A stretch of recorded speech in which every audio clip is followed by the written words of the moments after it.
How to know if your system have dedicated graphics card and the size of your dedicated graphics card. Come to your desktop where you have no icon, right click, and you will see the type of dedicated graphics card that is on your system. Click on it. It will open up this control panel. You are going to click on system information. You can see system information here. Click on it. It will open this system information up, and here you will look for the size of the dedicated graphics card.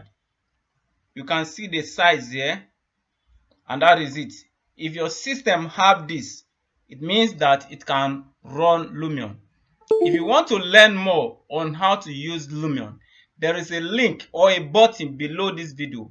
Click on it and it will take you to where you will gain access to my complete Lumion tutorial. Thank you for watching. See you in the next video. Bye.